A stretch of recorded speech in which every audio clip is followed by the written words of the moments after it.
I believe this is now going to be part 5, Demonic Abortion by Father Oitenover of Human Life International.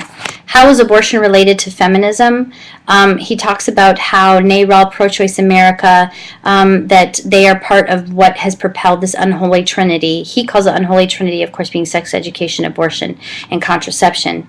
And that gender side, which is, of course, the killing, it's ironic that we have feminism thinking that it's empowering women, but we actually have the largest amount of female babies being murdered of all time. 50 million baby girls have been killed in China alone, and India counts 10 million female deaths of abortion in the last 20 years. A 2005 report of Geneva Center for Democratic Control of Armed Forces estimates that abortion and female infanticides account for 200 million missing women from the world's population. Birth rates of boys to girls are skewed in all regions of the world, including predominantly Catholic Latin America, and are taking an immense human toll in the future of these lands. And then Nicholas Uberstadt of the American Enterprise Institute has noted that this discriminatory killing of girls has shown up in Asian American birth rates here in the United States. So if we think it's not happening here, folks, it is. Then he goes in and he talks about how The Economist, a magazine, dedicated its entire March 2010 to the subject of gendercide, which is the killing. So if you want to look that up, The Economist, I plan on looking that up. Who calls abortion a sacrament? That's the next section. Abortion has often been called a sacrament by many of the abortion industry and radical feminists. Abortion is also being labeled a sacrament in deprecating terms by high-profile abortion opponents in order to point out the religious nature and zeal of abortion promotion. This is from NRLC.org, March 6th. Excuse me, March 06. Sorry about that. March 06, 2006. And he's reading right from that. The terminology is explicit, and this is what it's saying. Labelizing abortion as sacrament emphasizes the blasphemous nature of what abortionists do to their killing centers. It is important for the pro-life movement, okay? It is important for the pro-life movement to constantly point out the spiritual nature of our struggle against the culture of death so that we address its evil at the deepest level. We must expose this spiritual aspect. This is gasoline, folks.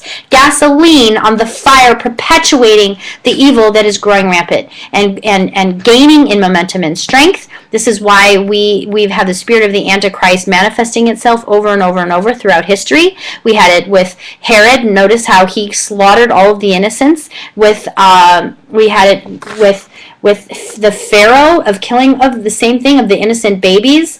You had Hitler, who also was Stalin, Mussolini. We have the spirit of the Antichrist manifesting itself throughout from the beginning of time, because the spilling of innocent blood, especially innocent babies, is somehow, Father Gabriel Amor talks about, and Aleister Crowley knew it, and he wrote it when he was given the message from this entity that came to him, that the most perfect sacrifice was a human male child, baby, that was a virginal child. And you see how the enemy's so good at flipping everything good, diabolical. Not because they're equal, not because it's yin and yang, but because he's trying to profane all that is holy and good. It's all about blasphemy, and it's all about being sacrilegious.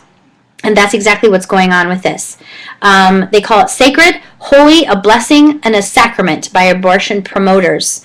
And they even talk about it being a salvation for women. So they're talking about it in religious terms. We've got Planned Parenthood Federation of America, the PPFA, established even a clergy advisory board in 1994 that says they have over 2,000 clergy members and lay clerical members on staff and have interfaith prayer breakfasts. They also have Reverend Ignacio Castuera of the National Chaplain. He was Mexican-born, United Methodist minister in Los Angeles, and he works on behalf of reproductive choice, and it makes him the perfect shill for the abortion fanatics who target Hispanic women as a new market.